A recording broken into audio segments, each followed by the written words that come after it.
Salut à toi, j'espère que tu vas bien et bienvenue dans cette nouvelle vidéo sur la série concernant la programmation orientée objet avec un environnement de travail en PHP 8.1.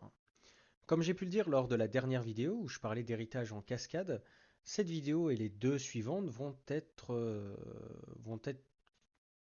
concentrées sur la résolution d'exercices pour tout simplement vérifier que tu as bien compris tout ce qui concernait l'héritage et tout ce qui tourne autour et également confirmer les différentes bases de la programmation orientée objet. Donc concrètement, l'exercice que je te propose aujourd'hui, c'est la gestion de tout ce qui concerne un petit peu des maisons, des bâtiments, etc. Donc l'énoncé concrètement, c'est qu'on va écrire une classe bâtiment qui contient une adresse. La classe bâtiment, elle contiendra un constructeur avec le paramètre adresse. Une adresse, c'est une classe qui est définie par une adresse principale, une adresse secondaire, un complément d'adresse, un code postal et une ville. La classe adresse contiendra un constructeur avec les paramètres qui composent une adresse, donc le complément d'adresse est optionnel. Et on va écrire une classe maison qui hérite de bâtiment, qui contient un nombre de pièces, le nombre de pièces de la maison, et la classe maison contiendra un constructeur qui comprendra en paramètres une adresse et un nombre de pièces.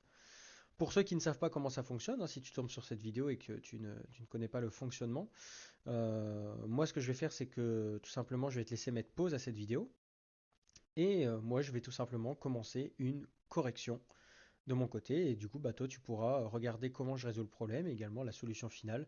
Il n'y a bien sûr pas qu'une seule solution en termes de code, mais tant que tu respectes la logique, on va dire qu'on est sur quelque chose d'acquis. Donc je te laisse mettre pause à la vidéo et moi je vais résoudre l'exercice pas à pas.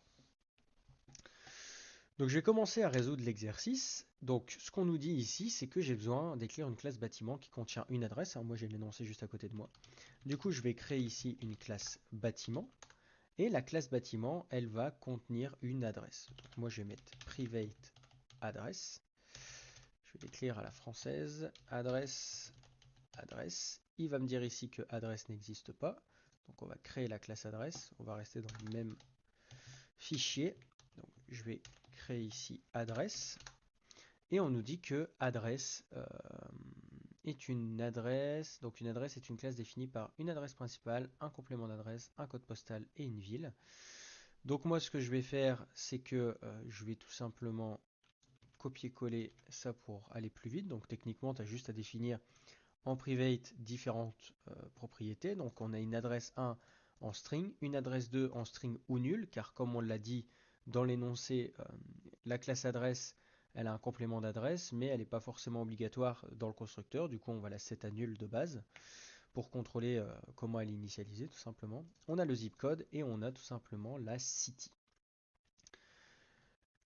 Au sein de la classe adresse, on va avoir un constructeur avec les paramètres qui composent justement l'adresse et comme on disait, le complément d'adresse est optionnel. Donc moi ce que je vais faire, c'est que je vais faire un alt insert, je vais faire un constructeur, je vais tout prendre et je vais faire OK. On va enlever les commentaires juste ici. Hop. Et qu'est-ce qu'il me dit? Que voilà, elle est seulement écrite mais qu'elle n'est pas lue, donc ça c'est pas très grave. Et du coup, on va voir ici les différentes choses. Donc moi, ce que je veux faire, c'est ça tout simplement. Donc on a bien le constructeur qui définit. Pour respecter le système d'encapsulation, ce que je vais faire, c'est que je vais également mettre en place les getters et le setter. Donc si tu ne sais pas ce que c'est, j'ai fait des vidéos là-dessus. Ça commence à la vidéo 12. Donc tu as le principe de l'encapsulation à la vidéo 12. Et 13 et 14, c'est pour valider les acquis. Je vais faire un OK, on va laisser les commentaires, sinon ça va prendre 1000 ans à enlever.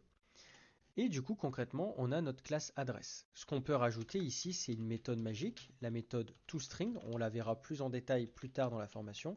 Ça va permettre, quand je veux afficher une variable, je vais aller plus vite que ça, hop. Quand on veut directement transformer, on va dire, un objet en string, ça va appeler implicitement la méthode toString. Et moi, ce que je vais dire ici, c'est, hop, on va return l'adresse, donc ça va être l'adresse 1, l'adresse 2, le zip code et la ville. Une fois qu'on a fait ça, on va pouvoir ranger la classe adresse, hop, qui est un peu longue, pour gagner un peu de place au niveau de notre code. Et du coup, qu'est-ce qu'il nous disait d'autre dans l'énoncé? Hop, je reprends ça devant moi. Il nous disait d'écrire une classe maison qui va hériter de bâtiments et qui contient un nombre de pièces. Donc moi concrètement, ce que je vais faire, c'est que je vais faire une classe maison qui va hériter de bâtiments. Voilà, extend bâtiment. Avant ça, il ne faut pas oublier qu'on nous avait demandé de faire un constructeur pour la classe bâtiment. Donc le constructeur pour la classe bâtiment, il va prendre une adresse. Donc nous, ce qu'on va faire, c'est qu'il prend une adresse. Hop. Et on va dire que this adresse est égal à adresse. Donc jusque-là, on est bon. On va également respecter le système d'encapsulation en rajoutant des getters et des setters pour l'adresse. Il ne fait pas exception. Et on va également du coup rajouter la méthode toString. Et cette méthode va tout simplement retourner hop, le bâtiment à l'adresse. Et du coup, on va appeler this address. Donc là, moi, je l'avais fait en anglais de base. Du coup, je vais simplement changer ici. Je vais mettre this address. Et tu vas voir que si on appelle this address, tu vas me dire, mais on appelle un objet, ça ne va pas être transformé en string. Eh bien, ça va passer directement dans la méthode toString et tu verras que this address, ce sera tout simplement égal à adresse 1, adresse 2, zip code et la ville. Mais on verra ça encore une fois plus tard dans la formation. C'est juste, on va dire, un petit avant-goût et toString, c'est toujours utile. C'est sûrement l'une, voire la méthode magique la plus utilisée en PHP. Et du coup, comme je disais, on va avoir la classe maison, donc qui va du coup avoir une propriété. Donc ça va être un integer et ça va être un nombre de pièces. Voilà. Je vais définir un constructeur et du coup on va pouvoir définir ici avec le mot-clé parent, on va appeler la méthode construct. Donc on va lui passer une adresse et on va directement passer l'adresse directement dans le constructeur de bâtiment. Et ce qu'on va pouvoir faire, c'est que this nb pièce est égal à nb pièce que l'on va rajouter directement dans le constructeur. Hop, juste ici. On va également rajouter la logique d'encapsulation. Encore une fois, ça ne fait pas exception. Donc on va rajouter les getters et les setters. Et ce qu'on va pouvoir faire, c'est également rajouter la logique de toString. Donc si on ne la rajoute pas, ça va prendre la logique ici de bâtiment, puisque une maison est un bâtiment. Mais nous, on veut que ce soit un peu plus joli. Donc ce qu'on va faire, c'est qu'on va prendre la méthode toString et on va simplement marquer ici maison à l'adresse.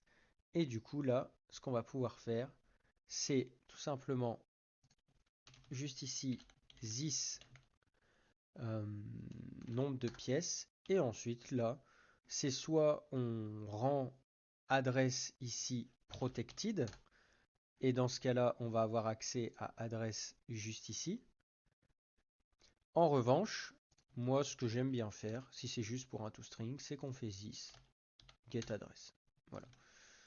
Donc là, qu'est-ce qu'il nous dit? Parameter is not mapped to any conversion specification. Je ne sais pas trop ce que ça veut dire. On va voir si ça nous créera un problème par la suite. En tout cas, le programme est maintenant terminé. Je rappelle, classe bâtiment avec une adresse. On a notre petit constructeur. On a la maison qui hérite de bâtiment. On fait également un constructeur qui va appeler le constructeur de bâtiment et rajouter une logique en plus avec le nombre de pièces.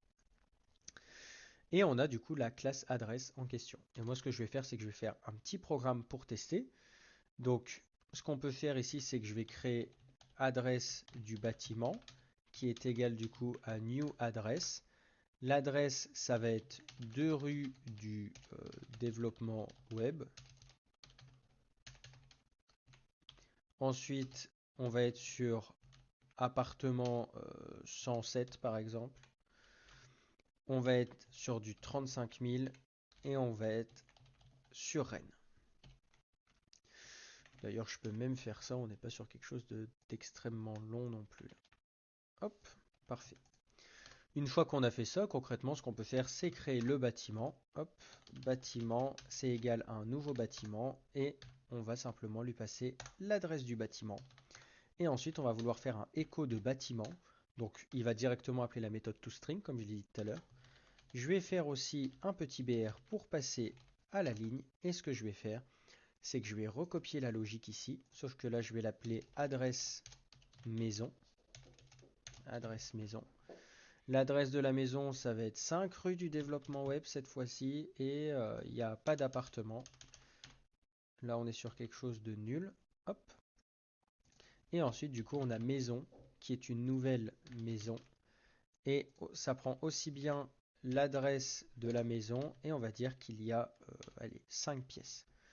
On va faire un écho de maison. Et puis, on sera bon. Si je regarde le rendu, on a bien bâtiment à l'adresse 2 rue du développement web APP 107 35 000 Rennes et on a maison à l'adresse 5. Donc là, on a un petit problème. On va aller voir ce qui se passe. maison à l'adresse, effectivement. Donc, qu'est-ce que c'est le problème, effectivement? Donc, c'est maison de X pièces, virgule, à l'adresse, etc., etc. Si je fais un F5, on a bien maison de 5 pièces à l'adresse 5 rue du développement web. Donc ici, on a un petit problème de virgule qu'on pourrait gérer, mais ça ne va pas être très important ici. À l'adresse 5 rue du développement web, 35 000 Rennes. Donc voilà comment résoudre cet exercice. Et puis voilà, donc c'est tout pour moi. Si tu entends du bruit derrière, c'est le chat qui tape des méga sprints. Il est très heureux. Donc ce que je disais, c'est que c'était bon pour moi pour cette vidéo. Donc j'espère que la vidéo t'a plu. J'espère que tu as réussi. Si ce n'est pas le cas, ce n'est pas très grave. Tu as juste à regarder les anciennes vidéos ou même à documenter ailleurs. Des fois, avoir plusieurs sources d'informations, ça peut aider. Et puis, tu reviens faire l'exercice plus tard à tête reposée et tu y arriveras probablement mieux si tu n'as pas réussi. En tout cas, si ça t'a plu, n'hésite pas à laisser un like. N'hésite pas à partager. N'hésite pas également à commenter pour me dire si tu aurais fait autrement ou si tout simplement tu n'as pas réussi, si tu as réussi, pourquoi, si tu veux que je réexplique quelque chose, si des gens peuvent t'aider également en commentaire. Et n'hésite pas également à t'abonner pour aussi bien suivre la suite de la série que pour suivre les suites de l'aventure de la chaîne YouTube et également les différentes séries que j'ai pu faire avant, notamment sur le framework Symfony. En tout cas, moi je te laisse pour cette vidéo et dans la prochaine vidéo, on va voir ensemble euh, un exercice pour gérer des comptes bancaires. Moi je te dis à la prochaine dans la prochaine vidéo. Salut!